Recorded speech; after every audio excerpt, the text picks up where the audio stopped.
தஞ்சை ஆண்ட மராட்டிய மன்னர் இரண்டாம் சரபோஜி 1820களில் தன்னோட 3000 பேரை கூட்டிக்கிட்டு காசி யாத்திரை போயிருக்காரு. அப்போ அவர் அங்கே தங்கியிருந்த இடம் தான் மணிகர்ணிகா படித்துறை.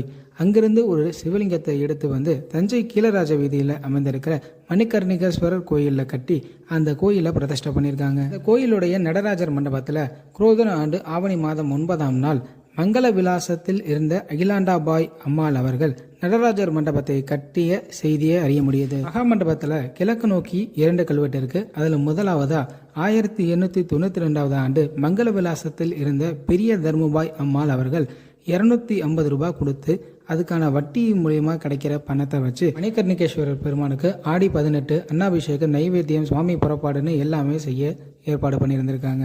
கல்வெட்டு மூலியமா 1897 மங்கள விலாச மகளிராக இருந்த லட்சுமிபாய் அம்மாள் அவர்கள் மணிகர்ணிகேஸ்வரர் கோயிலுக்கு காலை சந்தி பூஜைக்காக 1000 ரூபாய் கொடுத்திருந்திருக்காங்க.